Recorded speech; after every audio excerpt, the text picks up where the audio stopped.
So, kind of following Cherie's tradition of a joke before the sermon. Each time I've done this, I'm more in awe of Cherie and her sermons each time because of the time that it takes to prepare for it. The fact that she can get up and do the announcements and do the, and then do the sermon. All I can do is focus on the sermon when I'm doing it. So Marty was like, "Do you want to do the announcements?" No, I'm thinking. I only have one thing on my mind right now. So I thought I'd start this morning with a joke. A priest, a Levite, and a Samaritan walk into a bar. So I'm doing the Good Samaritan today.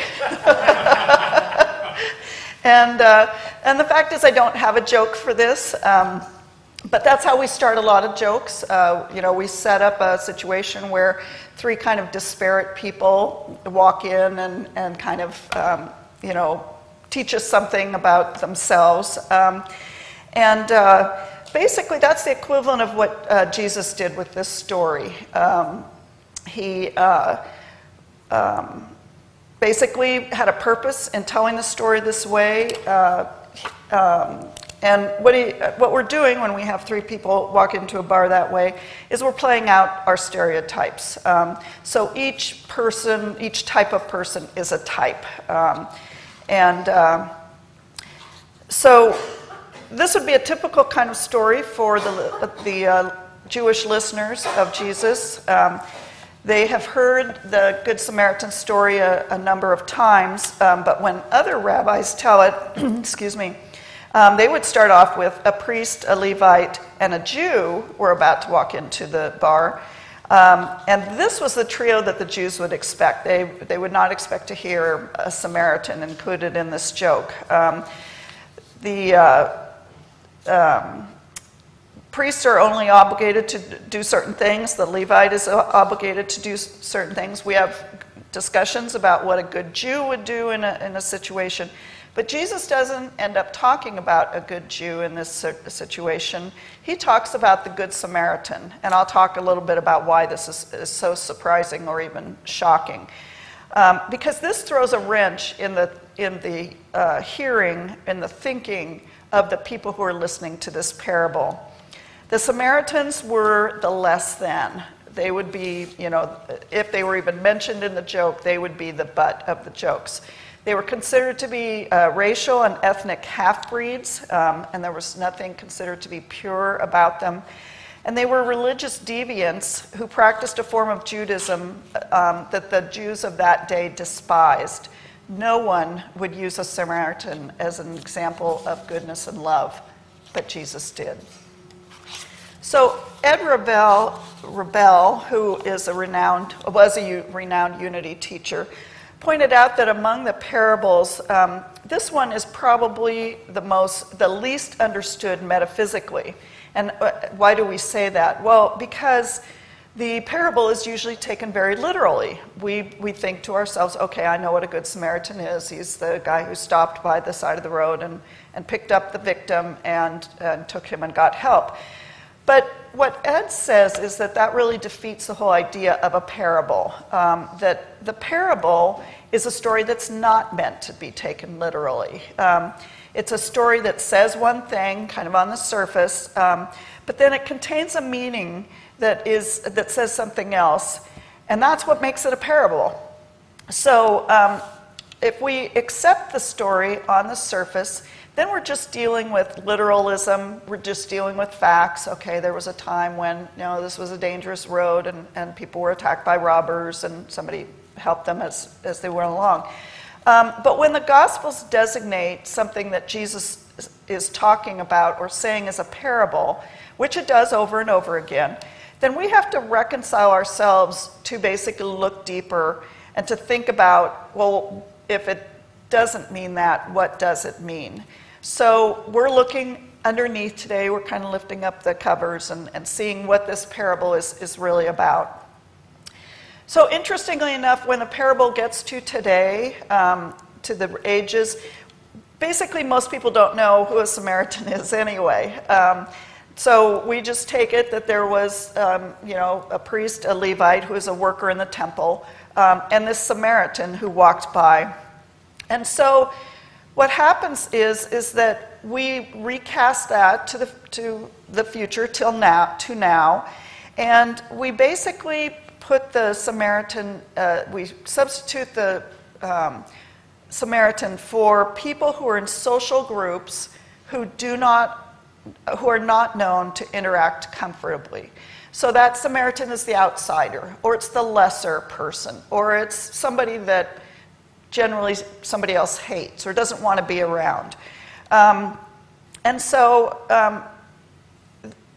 a lot of times what's happening is that individual of that social group that they disapprove of exhibits a moral behavior that is superior to the individuals of the groups they approve.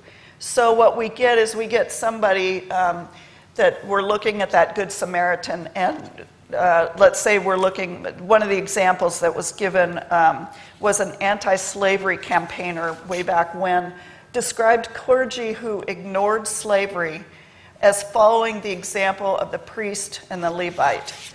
Martin Luther King, in his I've Been to the Mountaintop speech, described the Samaritan as a man of another race. Author Sunday Tucker Frazier saw the Samaritan more specifically as an example of a mixed race person.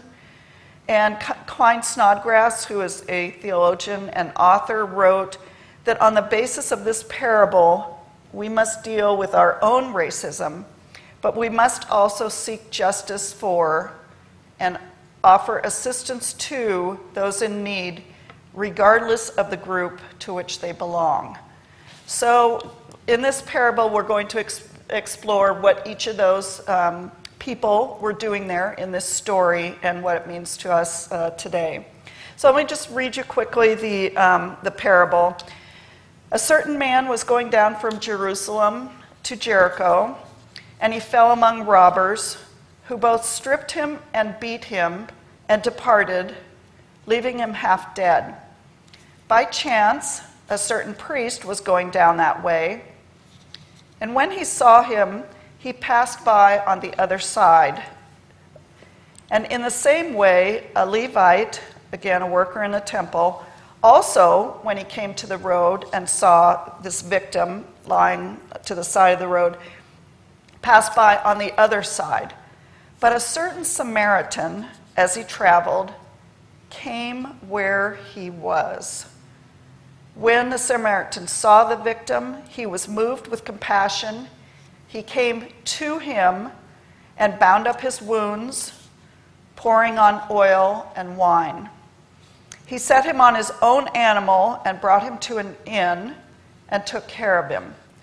On the next day, when he departed, he took 2 denarii out and gave them to the host and said to him, "Take care of him. Whatever you spend beyond that, I will repay you when I return." Now, which of these 3 do you think seemed to be the neighbor to him that fell among the robbers? And the listener said, "He who showed mercy on him." Then Jesus said to him, "Go and do likewise." So the parable starts with the sentence, "A certain man was going down from Jerusalem to Jericho." In actuality, in the time of Jesus, this road from Jerusalem to Jericho was notorious for its danger and difficulty, and it was known as the Way of Blood because of the blood that was often shed there by robbers. Martin Luther King, again in his I've Been to the Mountaintop speech, described the road as follows. "As soon as we got on that road, I said to my wife, I can see why Jesus used this setting for his parable. It's a winding, meandering road, and in the days of Jesus, it came to be known as the Bloody Pass." But Jerusalem actually, as we know, has a spiritual meaning. It's just not a place. And for that matter, Jericho as well.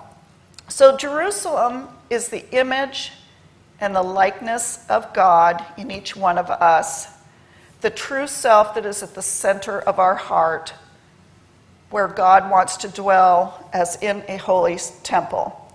And for a moment, let's hear it in language more like fire and brimstone. or at least as close as we get to that in unity. When we leave Jerusalem, when we leave the inner sanctuary of the heart, we grow forgetful of God. That grows into indifference towards God. Our hearts grow cold and hard, covered over with the stone of self-centeredness and indifference to God, like the stone that was rolled over Jesus' tomb. Our heart becomes closed to us, and the image of God, that we have is within a tomb of our heart as a corpse. We become our own masters, separate from ourselves in a profound spiritual schizophrenia.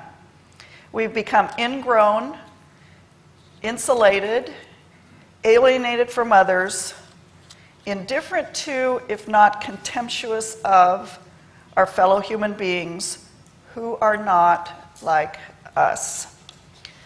So I want you to think how many of those strike a chord with you. Our heart becomes closed to us, meaning we cannot even access that inner sanctuary when we are this far away from God. On this road, if we're away from God, we are immediately set up upon by robbers. These robbers are the passions, gluttony, lust, greed, anger, envy, vanity, pride, sloth. They steal these passions. They steal the robe of light that we were clothed with at our creation. These passions beat us with fear, anger, worry, anxiety, frustration, grief, and sorrow, and they leave us lying on the road half dead in the darkness of spiritual ignorance of God. Is not the man who went down to Jericho, lying half dead by the side of the road, us, in our innermost soul, where we process and brood over the fortunes and misfortunes of our life? So basically, I want you to think as we're talking about this, put yourself in that situation. You may be one of the priests, you may be the Levite, you may be the victim, you may be the Good Samaritan, whatever kind of rings a bell for you with this. So the parable goes on. A certain priest was going down that way.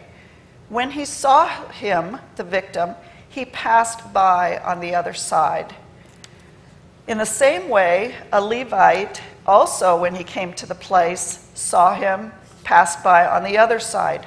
What are we to make of these actions? Well, practically speaking, in the Jewish culture, contact with a dead body was understood to be defiling. Priests were particularly enjoined to avoid uncleanliness, and the Jewish law stated that anyone who would touch a body of a dead person became unclean, and these religious leaders knew that if they became unclean, they would not be allowed to serve in the temple for a certain period of time. The priest and the Levite may therefore have assumed that the fallen traveler was dead and avoided him to keep themselves ritually clean. Does that sound like you? Basically, you've got something that you're doing.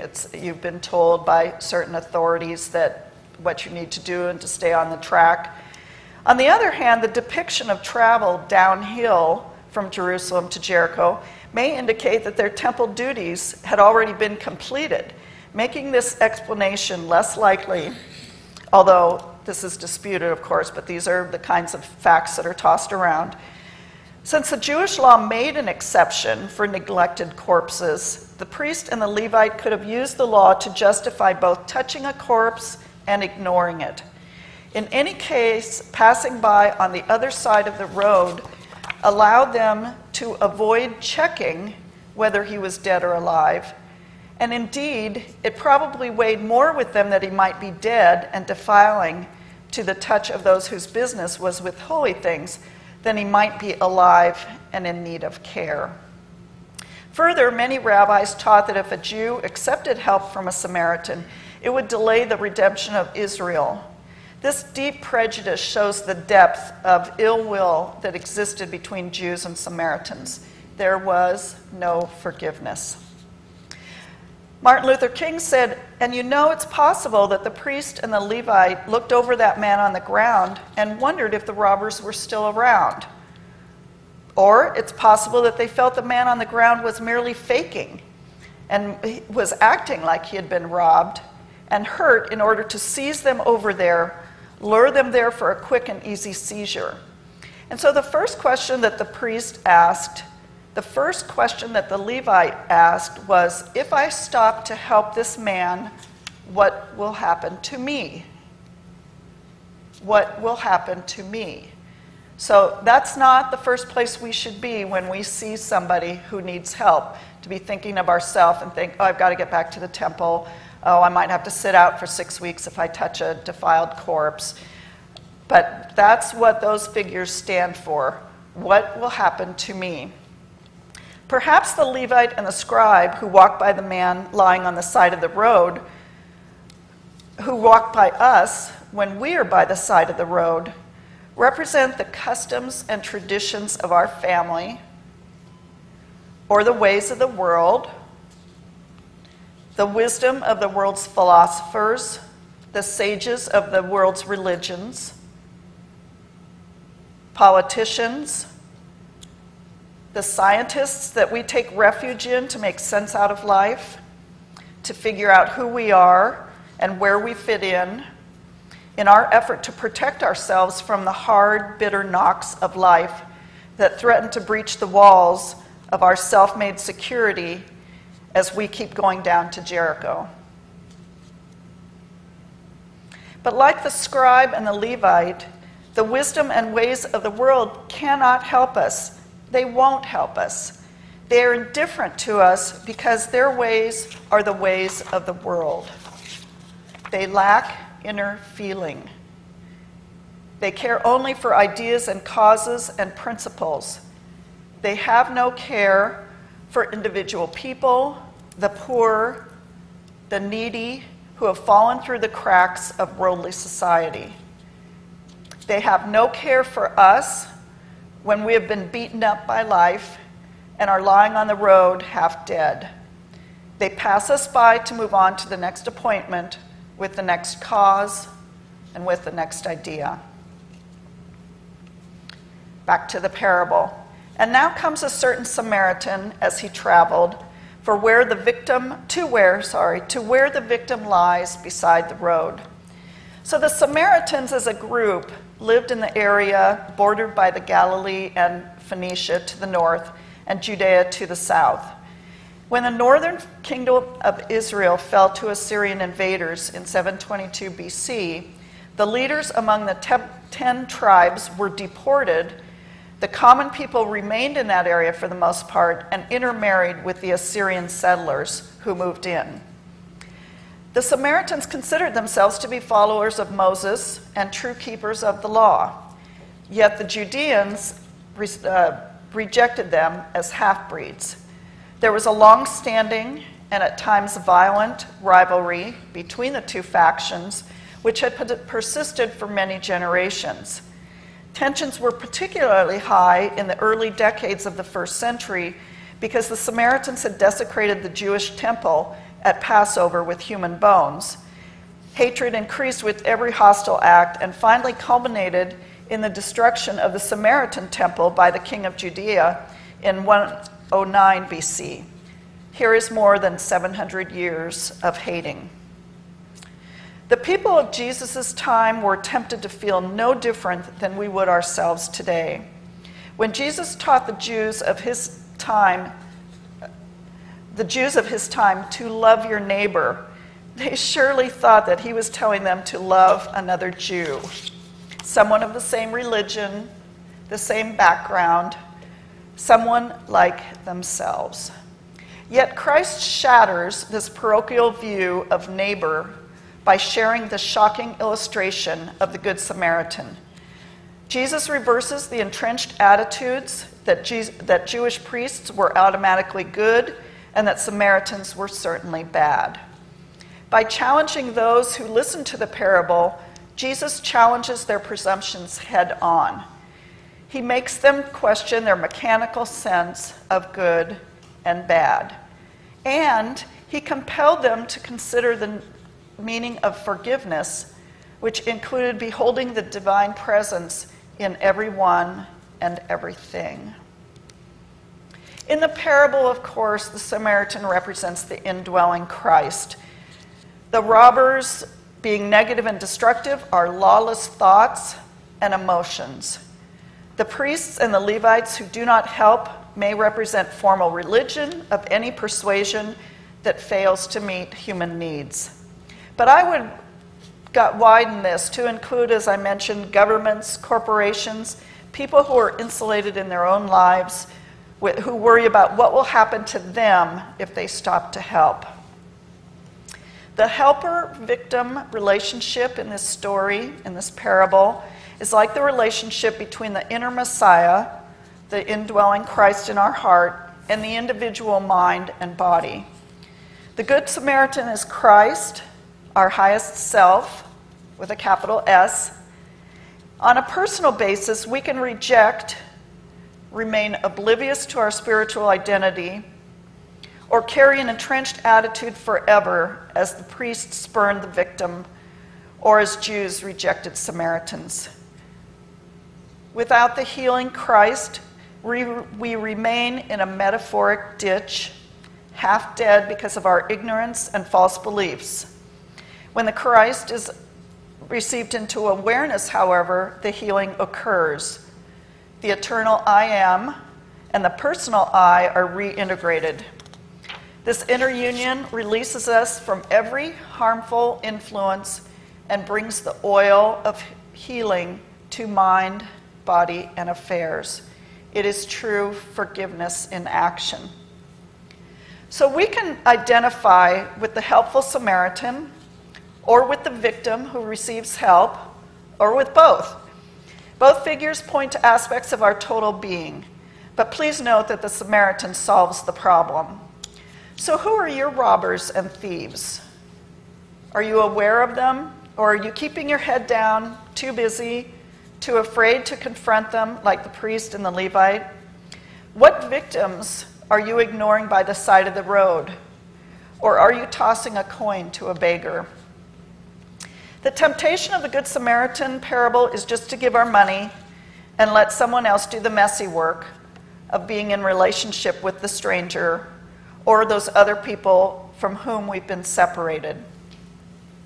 The parable says that the Samaritan came where he was, meaning the Samaritan came to where the victim was, that a need for help in healing or acceptance must be recognized and acknowledged right when and where it confronts us.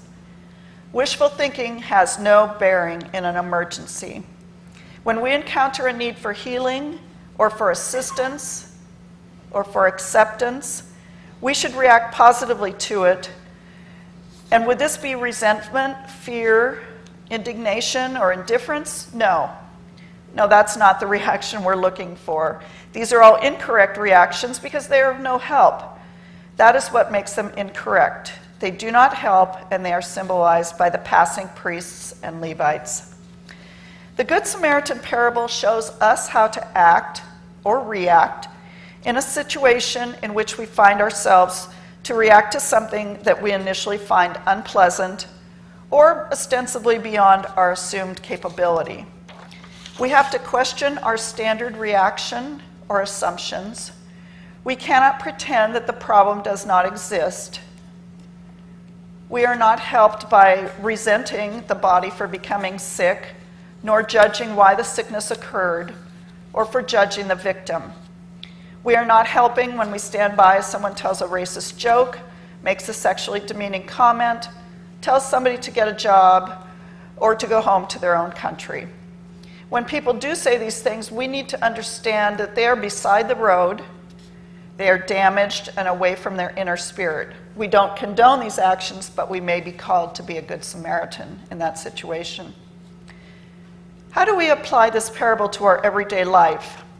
For example, our path to eternal life is a life for love of God And for a neighbor, for example, who may have voted for Trump or may have voted for Clinton, for our neighbor who may be a conservative or a liberal, our path to eternal life is a life of love for God and for that neighbor who even believes something quite different than our own beliefs.